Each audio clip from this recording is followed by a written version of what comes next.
अस्सलाम वालेकुम नाज़रीन, मेरा नाम है शहज़ाद अली सत्तार और आप देख रहे हैं। मुझे उम्मीद करता हूँ आप सारे खुश होंगे और मुतमईन भी होंगे, क्योंकि मुतमईन होना बहुत ज़्यादा ज़रूरी है। कल इलेक्शन कमीशन ऑफ पाकिस्तान ने सियासी पार्टियों को उनके जो इंतखाबी निशानात हैं वो अलाट कर दिए गए हैं, लेकिन 13 सियासी पार्टियाँ ऐसी हैं जिनको इंतखाबी निशानात नहीं दिए गए। उनके ऊपर एक जो है वो सवालिया निशान। उसकी वजह क्या है, उनको क्यों इंतखाबी निशानात अलॉट नहीं किए गए? वही वजह है जो पीटीआई वाले पिछले कुछ दिनों से फेस कर रहे हैं, इंट्रा पार्टी इलेक्शन। और पिछली एक वीडियो में मैंने बताया भी था कि आने वाली एक वीडियो में मैं बताऊंगा कि इंट्रा पार्टी इलेक्शंस क्या होते हैं। और being a citizen of Pakistan, चूँकि पाकिस्तान में एक डेमोक्रेटिक सिस्टम चल रहा है, चाहे नाम का ही चल रहा है लेकिन चल तो रहा है, तो हर पाकिस्तानी को इंट्रा पार्टी इलेक्शंस के बारे में इंफॉर्मेशन होनी चाहिए। क्योंकि डेमोक्रेसी जो जमहूरियत का एक निज़ाम है वो बेसिकली, अगर इसकी हम डेफिनेशंस करें, इसकी तारीफ़ करें, तो इसकी तारीफ़ बनती ही ये है कि अवाम की पावर, डेमोक्रेसी, जमहूरियत, अवाम की हुकूमत। तो अवाम ही अपने अंदर से एक नुमाइंदा चुनते हैं और वो उनके ऊपर हुकूमत करता है और मुल्की मामलात को चलाता है।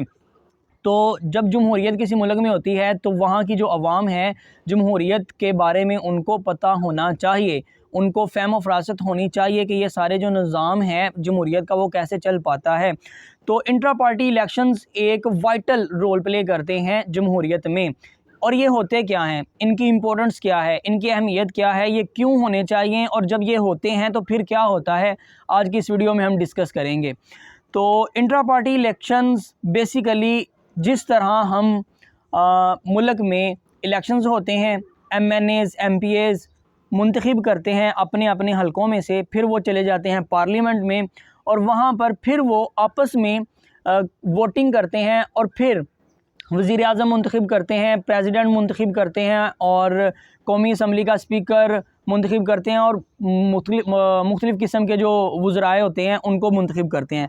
तो वहाँ पर भी बेसिकली क्या होता है, वहाँ पर भी इलेक्शंस के ज़रिए, वोटिंग के ज़रिए नुमाइंदे मुंतखब किए जाते हैं। सेम ये वाला रूल जो है इंट्रा पार्टी इलेक्शंस, ये हम यहाँ पर अप्लाई करते हैं कि एक जब सियासी पार्टी किसी मुल्क में काम कर रही होती है तो वो अपने अंदर भी इलेक्शंस करवाती है कि पार्टी का कौन सा ओहदा किसके पास होगा, तो वो वोटिंग होती है। तो बेसिकली इसको कहते हैं इंट्रा पार्टी इलेक्शंस। तो ये कितने अहम हैं, आप यहाँ से ही हिसाब लगा रहे हैं कि एक जमहूरियत में, जमहूरियत जो एक रियासत, जो जमहूरी निज़ाम चल रहा है जिस रियासत में, वो चल रही है वोटिंग के ऊपर, इलेक्शंस के ऊपर, मुंतखब नुमाइंदों के ऊपर। और जो मुख्तलिफ़ पॉलिटिकल पार्टीज़ होती हैं उनके ऊपर ये फ़र्ज़ होता है कि वो जमहूरियत के पौधे को पानी दें। तो आप इंट्रा पार्टी इलेक्शंस की अहमियत यहाँ से देख सकते हैं कि अगर एक सियासी पार्टी अपने अंदर जमहूरियत के पौधे को पानी नहीं दे पा रही तो वो मुल्क के जमहूरियत के पौधे को पानी कैसे दे पाएगी। Point to be noted. तो इसकी अहमियत बहुत ज़्यादा है, क्योंकि ग्रास रूट लेवल से जो नुमाइंदे हैं वो मुंतखब किए जाते हैं, फिर वो एक सियासी पार्टी की नुमाइंदगी करते हैं और फिर वहाँ से मुंतखब होके मुल्क के जो मामलात हैं, मुल्क की नुमाइंदगी करते हैं मुख्तलिफ़ प्लेटफॉर्म्स के ऊपर। फिर वो वज़ीर ख़ारजा हो सकता है, वज़ीर आज़म हो सकता है, प्रेसिडेंट हो सकता है, जो भी ओहदे उनको मिलते हैं इलेक्शंस के बाद। लेकिन पार्टी के अंदर एक जो इंट्रा पार्टी इलेक्शंस हैं वो ये होते हैं कि तमाम जो पार्टी के मेंबर्स होते हैं वो इलेक्शंस के ज़रिए अपना एक नुमाइंदा मुंतखब करते हैं। जो भी पार्टी के अंदर जो भी ओहदा होगा, मिसाल के तौर पर सूबाई लेवल की किसके पास नुमाइंदगी होनी चाहिए, वो उस नुमाइंदे को मुंतखब करते हैं। रीजनल किसके पास होनी चाहिए, तहसील का जो नाज़म है पार्टी का वो कौन होगा, फ़लानी तहसील का जो नाज़म होगा वो कौन होगा। तो ये सारे इंट्रा पार्टी इलेक्शंस में आते हैं। अगर मैं सिंपल वर्ड्स में एक जुमले में अगर कहूँ इंट्रा पार्टी इलेक्शंस क्या होते हैं, तो वो ये होते हैं कि एक ही पार्टी में इलेक्शंस करवाना और नुमाइंदे पार्टी के मुंतखब करना। तो अगर पाकिस्तान के सिनेरियो के हवाले से हम देखें कि पाकिस्तान में क्या सूरत हाल है, तो परेशान कुन सूरत हाल है कि एक जमहूरियत का जो निज़ाम है उसके लिए इंट्रा पार्टी इलेक्शंस इतने ज़्यादा ज़रूरी हैं कि ये बुनियादी समझा जाता है। जो पॉलिटिकल पार्टीज़ होती हैं ये कंडीशंस हैं, डेमोक्रेसी की कंडीशंस हैं।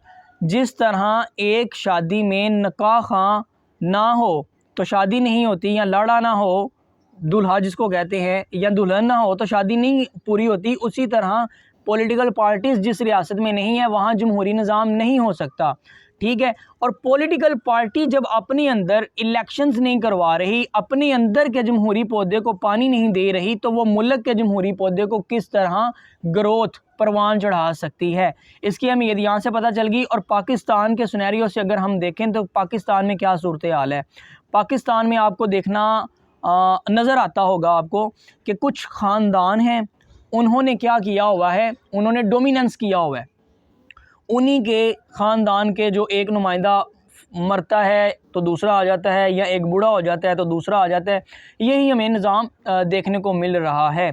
तो पॉलिटिकल पार्टीज़, जो बड़ी बड़ी पॉलिटिकल पार्टीज़ हैं, उनमें कुछ नाम हैं जिनमें पीटीआई तहरीक इंसाफ है। तहरीक इंसाफ ने सबसे पहले 2012 और 2013 में इंट्रा पार्टी इलेक्शंस करवाए, और पाकिस्तान में सबसे पहले intra party elections Tehreek Insaf ने करवाए, पीटीआई ने 2012 और 13 में।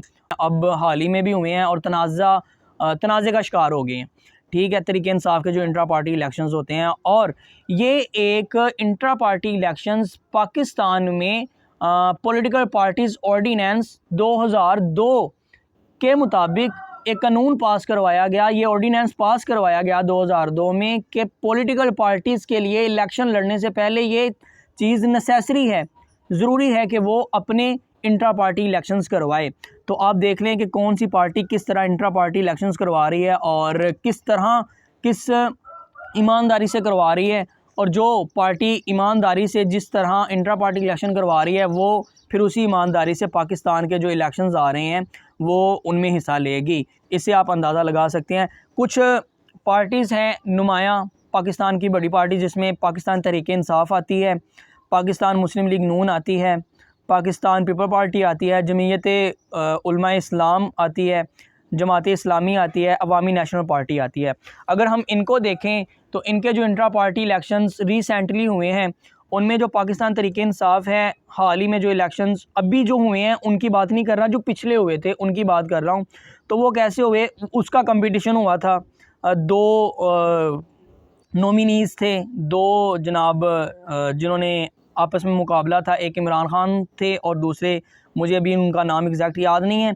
दूसरा जो मुस्लिम लीग है, नवाज शरीफ साहब की पार्टी है, उसमें कोई अपोजिट कोई रहनुमाई खड़ा नहीं हुआ जो इलेक्शंस उसके मुकाबले पे लड़े। तो इंट्रा पार्टी इलेक्शंस का यहाँ पे जो है ना वो सिर्फ नाम ही किया गया है, लेकिन जो उसका बेसिक चीज़ होती है वो यहाँ से गायब है। तो नो अपोज्ड, कोई भी जो है वो मुखालफ नवाज शरीफ का नहीं खड़ा हुआ। तो इंट्रा पार्टी इलेक्शंस का जमहूरियत कंपटीशन के ऊपर बेस करती है। जहाँ पर कंपटीशन नहीं है देयर इज़ नो डेमोक्रेसी। ये असूल है डेमोक्रेसी का। अगर कंपटीशन के बगैर कहीं पे डेमोक्रेसी है तो मैं उसे नहीं मानता, और मेरे ख्याल से जो एक्चुअल डेमोक्रेसी है वो भी उसे नहीं मानती। और उसके बाद पाकिस्तान पीपल पार्टी है, उसकी तरफ से भी यही है। 1967 में जुल्फ़िकार अली भुट्टो ने यह पार्टी को इस्टेब्लिश किया। उसके बाद फिर उनकी डेथ हुई तो फिर उनकी बीवी जो है नुसरत भुट्टो वो बन गई चेयरमैन, उसके बाद उनकी बेटी बन गई, और उसके बाद फिर जरदारी बन गया 2007 में जब बेनज़ीर भुट्टो की डेथ हुई है, और उसके बाद जरदारी बन गया। अब जरदारी साहब का बेटा चेयरमैन है। तो ख़ानदान, ये अपॉइंटमेंट का हिसाब चल रहा है, कंपटीशन का हमें कहीं भी नज़र नहीं आ रहा। सवाए पीटीआई में देखने को मिला है कंपटीशन